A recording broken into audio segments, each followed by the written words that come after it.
ठीक आहे, यानंतर संबोधित करतायत आदरणीय दादा. दादासाठी एक जोरदार टाळ्या.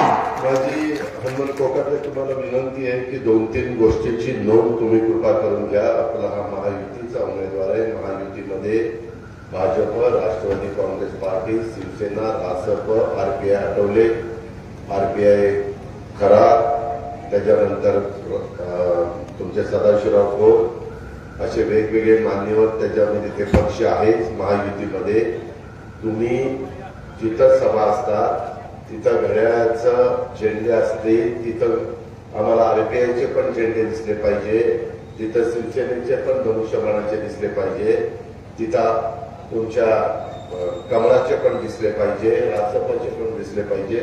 म्हणजे लोक ज्या उद्या पुन्हा सकाळपासून सगळ्यांना आहे, कृपा करून तुम्ही असं प्रयत्न करू नका. त्याच्यामध्ये नसतील तर बारामतीतून मागून घ्या आजच्या आज, अशी माझी विनंती आहे. दुसरी, आजच्या सभेला उपस्थित असणारे आपले हर्षवर्धनजी पाटील, दत्तामामा भरणे, यशवंत तात्या माने, माजी आमदार रामराव वरपुतेजी आपले इथं आत्ताच आलेले, त्यांचं स्वागत करतो.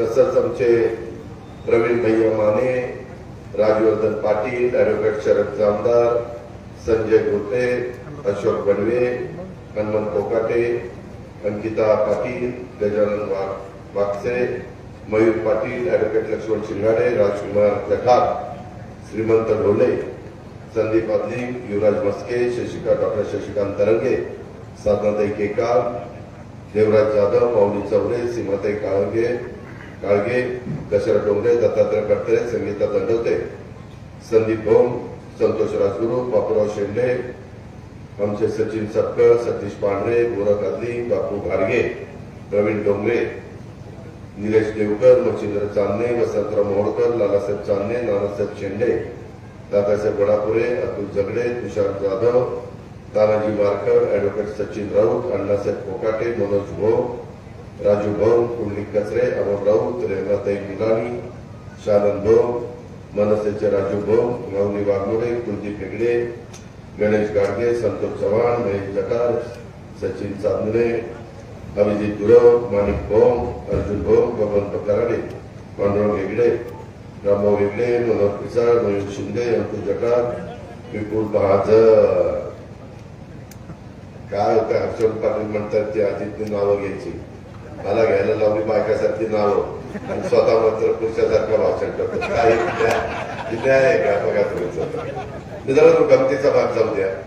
परंतु माझ्या निमगाव केती परिसरातली महायुतीच्या सभेच्या निमित्तानं जमलेले महायुतीचे सर्व सन्माननीय आजी माजी पदाधिकारी, आज मला जुने दिवस आठवले.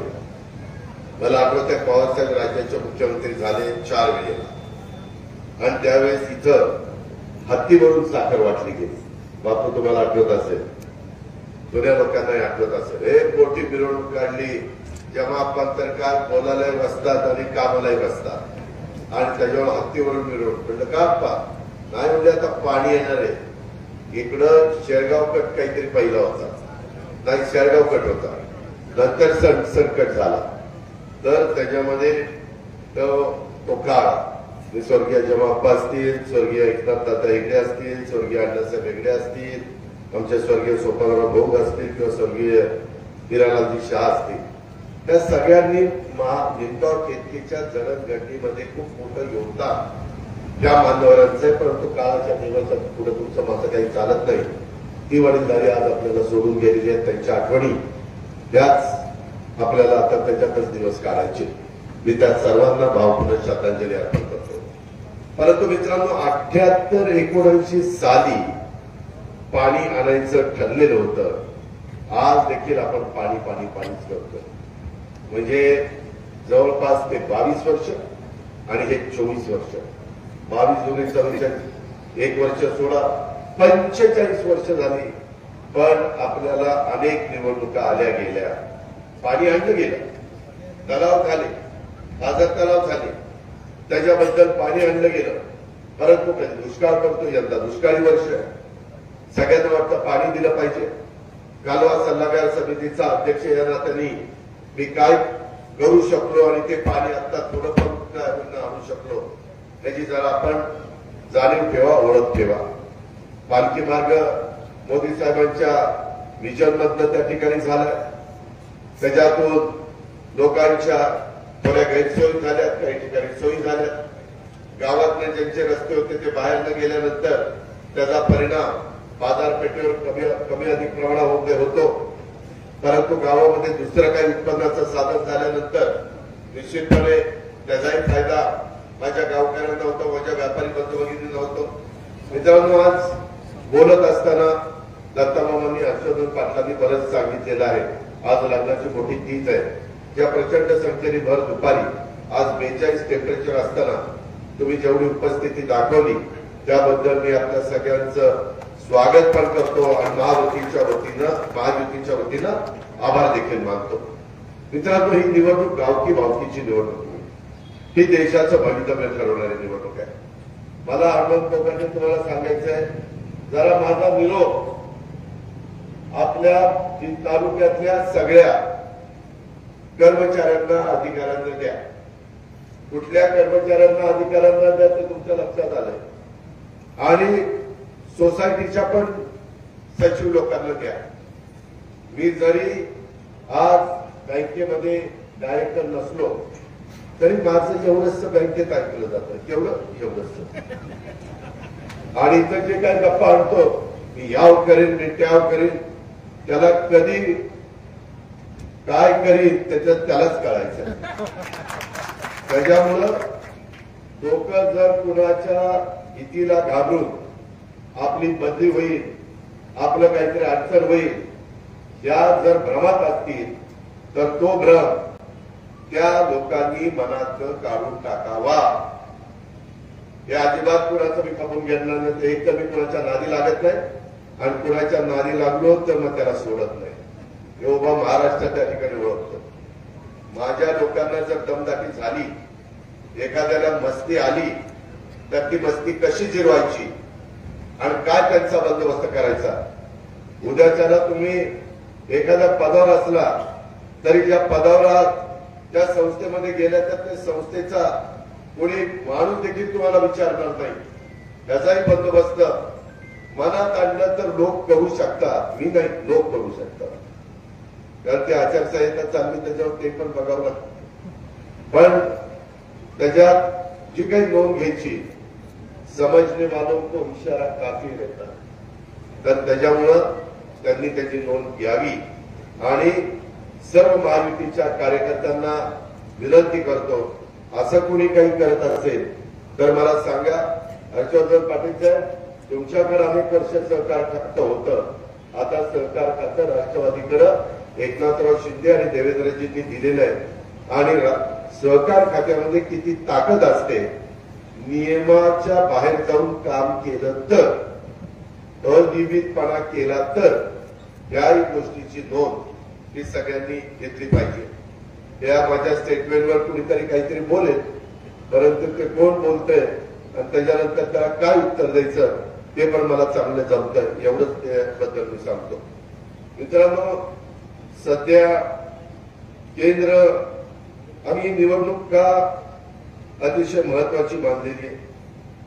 त्याचं कारण आम्ही मगाशी हर्षवर्धनजींनी सांगितलं तसं सेक्युलर विचाराचे लोक, सर्व धर्म समभाव, 18 पगड जाती 12 बौद्धदारांना आम्ही नेहमी सहकार्य केले. ते पण राजकारणात अनेक वर्ष, हे पण राजकारणात अनेक वर्ष, मी पण अनेक वर्ष.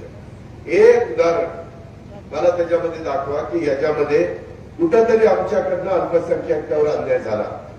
कुठंतरी जो संख्येने गरीब वर्ग आहे, संख्येने कमी वर्ग आहे, घटक आहे, त्यांच्यावर अन्याय झाला.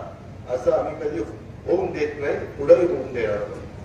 कायदा सुव्यवस्था कसा चांगला ठेवायचा त्याचं थोडं बहुत ज्ञान आमच्यासारख्या कार्यकर्त्यांना आहे. आणि त्याच्यामुळे कुणी घाबरू नका. कुणी अफवा उठवतंय संविधान बदलणार.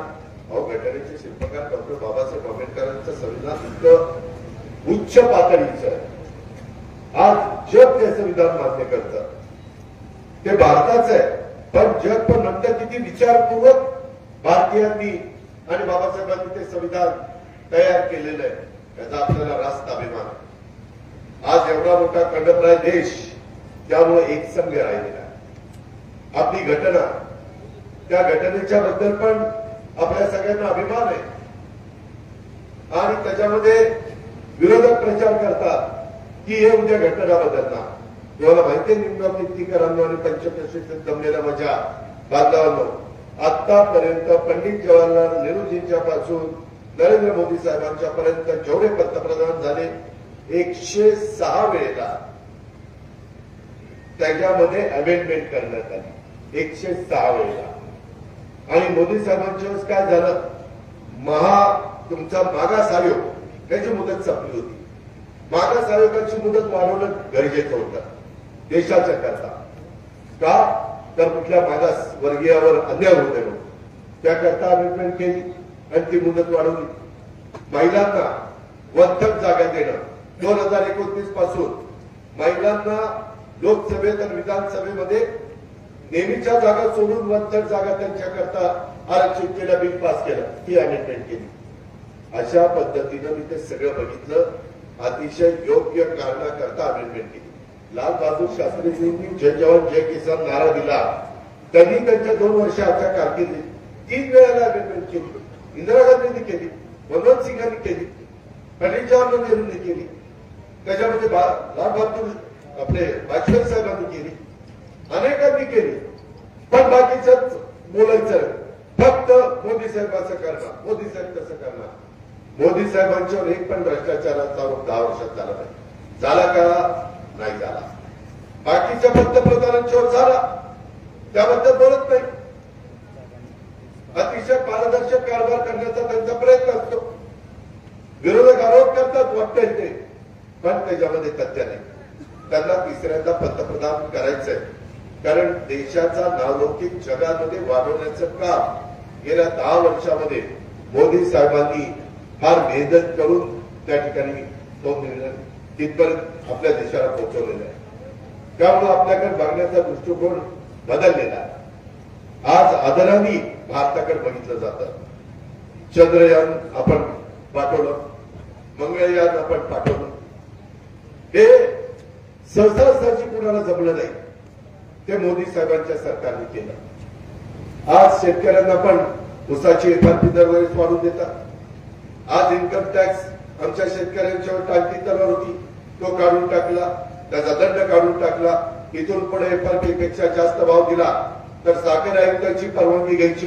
त्यांनी परवानगी दिली तर त्याला इन्कम टॅक्स नाही. 1 करोड रुपयाचं माझ्या शेतकऱ्यांचं काम केलं. पूर्वी साखर किती रुपयांनी विकली जायची, भाव पडल्यानंतर इथल्या किराणा मालांचा विचार, भाव कमी असताना तिथं आता आदित्य किराणा असतो त्यांनाही विचारा, 19 रुपये 20 रुपये साखर, आता 31 रुपयाच्या आत साखर विकायची नाही. त्याच्यावर काल आता साखर काहीतरी विकली 35 रुपये 75 पैसे एस. हे कशामुळं? मोदी साहेबांच्या निर्णयामुळे. त्यामुळं माझ्या शेतकऱ्यांना आता भाव चांगले मिळायला लागलेले आहेत. कांद्याचा प्रश्न आहे, त्याच्यातून आम्ही मार्ग काढतोय. त्याच्यातून दुधाचे भाव 5 रुपये वाढवले. ज्यांचे पैसे मिळाले नसतील ते पैसे देऊ, आम्ही कुणाचे पैसे ठेवणार नाही. कापूस आणि सोयाबीनला 4,000 कोटी रुपये बाजूला काढून ठेवले. आचारसंहिता संपल्यानंतर त्याबद्दलची कारवाई होईल. धानाच्या बद्दल देखील त्या शेतकऱ्यांना बोनस देण्याचं काम जिथं धान उत्पादक शेतकरी त्यांना त्यांच्या बाबतीमध्ये केलं गेलं. हे शेवटी बळीराजाचं पण सरकार आहे. 1 रुपयामध्ये तुमचा पीक विमा उतरवतो, बाकी सगळे पैसे केंद्र सरकार राज्य सरकार घालतं. हा विचार करा. विरोधक म्हणतात की पवार साहेबांनी त्यांच्या कारकिर्दीत 71,000 कोटीचं कर्ज माफ केलं. त्यात सोनियाजी होत्या, पी चिदंबरम साहेब होते, पण देशात 71,000 कोटीचं कर्ज माफ केलं. त्याच्यानंतर देवेंद्रजी आले. देवेंद्रजींनी फक्त आपल्या महाराष्ट्राचं 35,000 कोटीचं कर्ज माफ केलं. आणि नंतर पुन्हा आम्ही लोक आलो, आम्ही 27,000 कोटीचं कर्ज माफ केलं. म्हणजे आम्हाला पण संधी मिळाल्यानंतर आम्ही काम करतो ना, पण संधी मिळण्याच्या करता कुणीतरी आम्हाला प्रोत्साहन पण दिलं पाहिजे, तर आम्ही त्या संधीचा फायदा होतो. आज त्याच्यामध्ये भावनिक होऊन ही निवडणूक बघू नका. निमगाव केतकीकरांनो आणि पंचकृषीतील माझ्या बांधवांनो, इथं आपल्याला पाण्याचा प्रश्न कळत आहे. शेतीचा पाण्याचा प्रश्न सुटला की आपोआप आपला पिण्याचा पाण्याचा प्रश्न सुटतो. आणि त्याकरता मी हर्षवर्धनजी, आमचे दत्तामामा, देवेंद्रजी आणि एकनाथराव शिंदे आमचं ठरलंय. ते नाही का कधी कधी आमचं ठरलंय, तसं आमचं ठरलंय तुम्हाला पाणी प्यायला शेती करता द्यायचं. बारामती, इंदापूर, पुरंदर, दौंड, हवेली, तुम्ही म्हणाल कसं काय? वरसगाव पंचायत कडक असला टेंकर आज सगळं पाणी प्यायला जात आहे. फार कमी पाणी आपल्याला मिळतंय. आमचं म्हणणं असं आहे की आम्ही ते एक कमिटी नेमली होती, त्याचा अहवाल आलेला गोशी डॅम हा वीज तयार करतो. वीज आमचं म्हणणं आता वीज फक्त पाण्यावर तयार करण्याची गरज नाही. आता पाणी शेतकऱ्यांना देण्याची गरज आहे. पाणी प्यायला देण्याची गरज आहे. वीज तयार करून समुद्राला पाणी सोडून त्या पाण्याचं नुकसान करण्याची गरज नाही. मग तुम्ही म्हणा पाण्या विजेचा प्रश्न कसा भरून काढणार? आता न्यूक्लिअर पॉवर ती आपण करू शकतो. विंड पॉवर, वाऱ्यावर वीज, सूर्यावर वीज, सोलर पॉवर, त्याच्या संदर्भामध्ये आपण थर्मलवर वीज तयार करू शकतो. आणि जे साखर कारखाने आहेत त्याच्या बगॅसमधनं कोचल त्याच्यातनं पण वीज आपण तयार करू शकतो. असे अनेक प्रकार वीज तयार करायचे निर्माण झालेले आहे.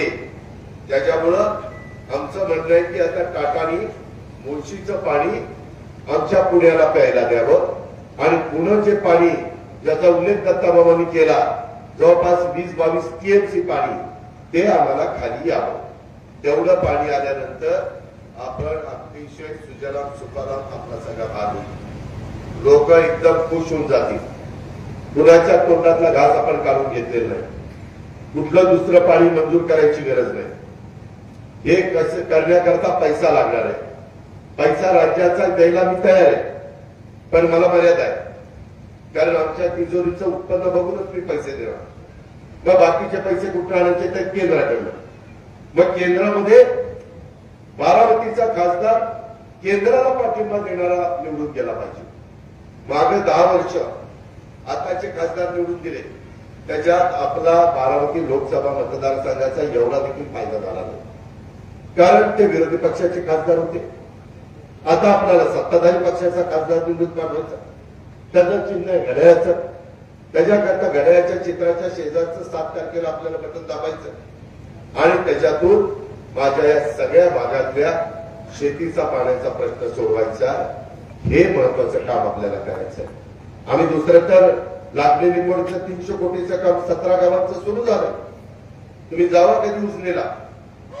आता आम्हाला नीराव नदीला पण बॅरेज म्हणजे केटीव्हीचं बॅरेज मध्ये रूपांतर करायचंय. मी आता ट्रायल बेसला यंदाच्या बजेटमध्ये काही टाकणार आहे. 2 बॅरेज आपण उद्दटला आणि सोमंतरीला केले. जाऊन बघा. जर जायचं असेल तर उद्दटचा बंधारा तो बॅरेज म्हणजे छोटं धरणच आहे, तसं आपण करणार आहे. आणि या पद्धतीनं करण्याकरता आम्हाला केंद्र सरकारचा निधी पाहिजे. आम्ही उद्याच्याला तुम्ही जर ऐकलं, तुम्ही तुमच्या पुढच्या पिढीचं कल्याण करायचं ठरवलं तर तुम्ही घड्याळाच्या शेजारचं बटन दाबाल. आणि ते दाबल्यानंतर आम्ही खासदाराच्या बरोबर जाऊ, पंतप्रधानांना भेटू, त्यांच्या इतर सहकार्यांना भेटू आणि त्यांना सांगू की आता हे काम आम्हाला करून पाहिजे. काम होईल का नाही, काय अडचण आहे त्याच्यामध्ये. हे काही निवडणुकीला मत मिळवण्याच्या करता नाहीये. हे फार विचारपूर्वक सागर बंगल्यावर माझी हर्षवर्धनची आणि देवेंद्र फडणवीस यांची बैठक झाली. तिथं पण आम्ही या सगळ्याची चर्चा केली. एकनाथराव शिंदे बरोबर माझी बैठक झाली. परवा पंतप्रधान आपल्या पुण्याला आले असताना मी त्यांच्या जवळ बसलो होतो. त्यावेळेस आम्ही मधून एकनाथराव शिंदे बोलत असताना चर्चा करायचो. त्यावेळेस ही चर्चा करत होतो, दुसरी नव्हती चर्चा करत, की आम्हाला ही मदत तुमची लागणार आहे. त्यांनी सांगितलं की काळजी करू नका, तशा प्रकारची मदत मी विदर्भात गोसीखुर्दला केली. मी टेंबू ताकारी म्हैसाळला, सांगली, सातारा आणि सोलापूर जिल्ह्याकरता केली. त्यांच्याकडे निधी आहे. निमगाव केतकीकरांनो, हे सगळं काम आपण केलं तर आपल्याला तरंगवाडीचा तलाव असेल किंवा कुठलाही तलाव असतील ते आपण भरू शकू. आपला शेटवळगाडीचा तलाव आपण भरू शकू. शेटवळ हवेलीचा चुकून गेले होतं, हा तलाव भरू शकू. आपल्याला पाण्याची कमतरता मग भासणार नाही. फक्त आपल्याला काटकसरीनं मात्र पाण्याचा वापर करावा लागणार नाही. त्याकरता मगाशी या दोघांनी सांगितलं तशी ही निवडणूक त्या दृष्टिकोनातनं महत्वाची. कारण आम्ही तर आता एकमेकाच्या विरोधात लढून थकलो. त्याच्यातनं त्यांनी तुम्हाला खुश करायचं, मी त्यांच्या विरोधात बोलून तुम्हाला खुश करायचं आणि तुम्ही म्हणायचं काय चाललंय बघा जवळ. त्याच्यातून विकासाचा प्रश्न सुटू शकत नाही. आपल्याला आता बाबा तो विकास करायचा आणि तो विकास करण्याच्या करता आम्हाला सगळ्यांना बरोबर घेऊन जायचंय. म्हणून निमगाव केतकीकरांनो, माझी तुम्हाला आग्रहाची नम्रतेची कळकळीची विनंती आहे की या संदर्भामध्ये केंद्र सरकारचा निधी महाराष्ट्राच्या आणि पुणे जिल्ह्याच्या विकासाच्या करता आणायचं काम आम्हीच लोक करणार आहोत इथं बसलेले. आणि आपण मात्र गाव पातळीवर विरोधाला विरोध करायचं म्हणून विरोधात काम करू नये. बऱ्याचशा गावात असतं, समजा मी या बाजूला असलो की तिथं बापू त्या बाजूला, का तर आमच्या दोघांच्या गावात पार्ट्या, त्याच्यातून काहीच साध्य होणार नाही. त्याच्या संदर्भामध्ये स्थानिक ठेवे दावे तुम्ही सगळ्यांनी बाजूला ठेवा. एवढ्या निवडणुकीपुरतं तुम्ही आमचं ऐका. माझ्यामध्ये मला तुम्ही सगळ्यांनी महायुतीच्या उमेदवाराला मतदान रूपी सहकार्य करा आणि आपला एक खात्रीचा खासदार केंद्राचा निधी आणण्याच्या करता, केंद्राला रेल्वेचे प्रकल्प केंद्राकडनं मंजूर करण्याकरता, नॅशनल हायवेचे कामं करण्याकरता, जिथं समुद्र असेल तिथं बंदराची कामं करण्याकरता, विमानतळाची कामं करण्याच्या करता, मोठे मोठे प्रोजेक्ट मंजूर आणण्याच्या करता आपल्याला हे करायचंय.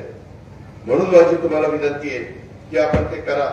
माझ्या स्थानिक पातळीवरच्या कार्यकर्त्यांच्याकडनं यदा कदाचित काही चुका झाल्या असतील तर मी त्यांना माझ्या भाषेमध्ये ते सुधारणा करायला सांगेन, याची मी ग्वाही देईन.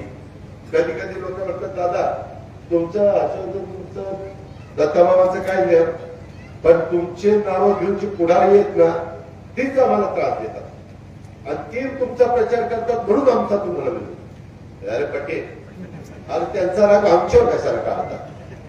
आम्ही तुमचं काम करतो ना, आम्ही तुम्हाला मदत करतो ना, आम्ही तुम्हाला पाणी द्यायचं काम करतो ना.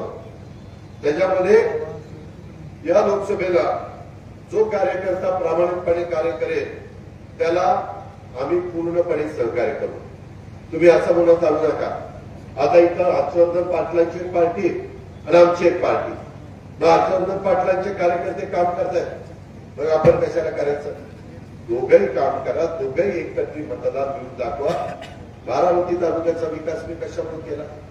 1,68,000 मताधिक्य, सगळ्यांची डिपॉझिट जप्त म्हणल्यानंतर एवढा बोजा माझ्यावर पडतो की 5 लाख खबरून जागा येतो आणि 6 लाख कामाला लागतो रोज. बरोबर बोलत नाही. तशा पद्धतीनं मला हे दोघं करतायतच, परंतु बारामती सारखा इंदापूरचा पण आपण टायापलट करू. त्याकरता मी तुमच्या पाठीशी उभा राहतो, तुम्ही काळजी करू नका. मी शब्दाचा पक्का आहे. मी तुम्हाला निधी पण त्या बाबतीमध्ये देईन.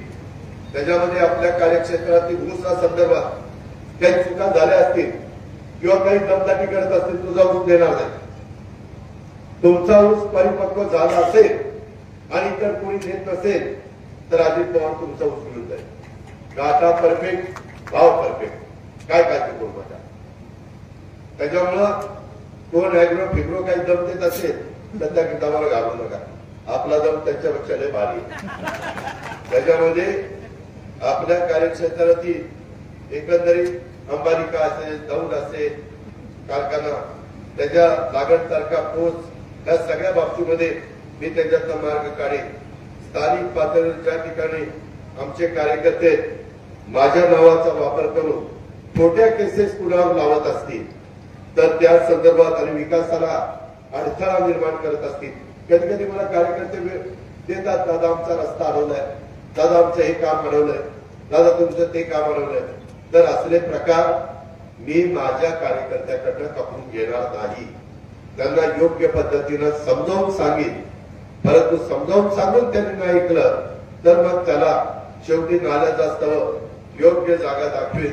सर्वसामान्य नागरिकांना, माझ्या इंदापूरकरांना त्या लोकांचा त्रास होणार नाही अशा प्रकारची मी खबरदारी घेईन. कारण मी दर आठवड्याला एक दिवस पुण्यामध्ये सर्किट काउन्सिलला असतो आणि दर आठवड्याला एक दिवस माझ्या बारामतीमध्ये असतो. तुम्हाला बारामतीत काय फार लाभ नाही याची जाणीव निमगाव केतकीकरांनी त्या निमित्ताने ठेवावी आणि स्थानिक पातळीवरच्या देवादेव्यामध्ये दोन्ही लोकांच्या बाजू समजून घेऊन मगच निर्णय दिला जाईल.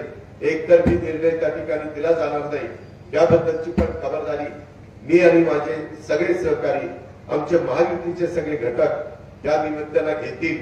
ही पण खात्री आणि विश्वास मी आपल्या सर्व सहकारी मित्रांना देतो. मित्रांनो, बोलण्यासारखं खूप आहे. तुम्ही अफवांच्यावर विश्वास ठेवू नका. काही काही बाबतीमध्ये आता आमच्या कुटुंबातले पण अनेक लोक इथं प्रचाराला येतात. अनेक जण सांगतात दादा आम्हाला फोन आला. आता काल आमचे अध्यक्ष हनुमान कोकणातच फोन आला आणि त्यांनाच कुणी दम देत होतं. अरे ही कुठली पद्धत झाली? मी कधी असं वागलो नाही. तुम्ही निवडणूक होईल 4 दिवसाची, 7 तारखेच्या नंतर कोण आहे? मीच आहे, हर्षवर्धन आहे, दत्तामामा आहे. बाकीचे जे फिरतायत ते कुणी येणार नाही. ते लांब कुठेतरी परदेशात दौऱ्याला जातील. फार आता उष्णता इथं झालेली आहे, आता पद्धतशीर दौरा करू देतो. असली ती सगळी जी आता उगवलीत ना, पावसाळ्यात कुत्र्याच्या छत्र्या कशा उगवत तशी. मी माझं इलेक्शन होऊ द्या का सगळ्यांना एकेकाला घेणार आहे, तोंडावर बोलणार आहे. अरे चाललेलं होते तुमची बसती म्हणलं. आता नाही, आता काही बोलत नाही. ती घरात येत म्हणून बोलणार, बाहेरच्यांना कोण बोलत नाही. आणि आमच्या तर उलटच चाललंय. 40 वर्ष दिवसून आमच्या घरात येते तिलाच बाहेरची समजतात. आता काय करायचं? समजतात की नाही? ते पटतंय का तुम्हाला? आया बहिणीचं पटतंय का?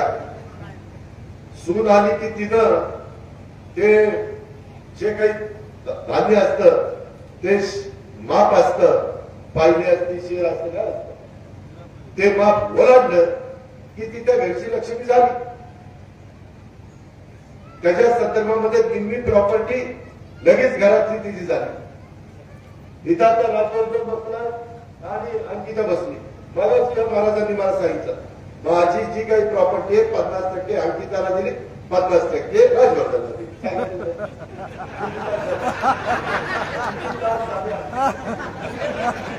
ती वस्तुस्थिती आहे ना. शेवटी वडिलाला मुलीचं प्रेम असतात ना.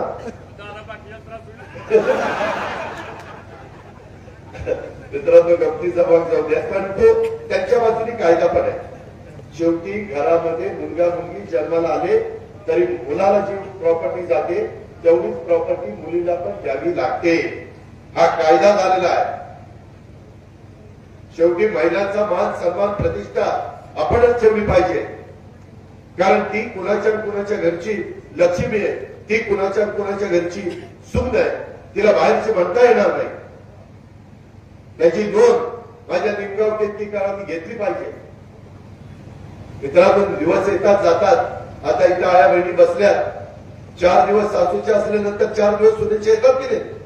का सारखे सासूचेच दिवस राहतात? तसं सारखे सासऱ्याचे दिवस राहत नाही. कधीतरी सुनेचे दिवस येतात. पण समजून घेतलं तर ना, काय करायचं? काय मी किती दिवस थांबायचं? आता मगाशी सांगितलं माझं 60च्या पुढे गेला. आता काय करावं? काय आता 70 झाल्यावर करावं का? काय काम विकासाचं?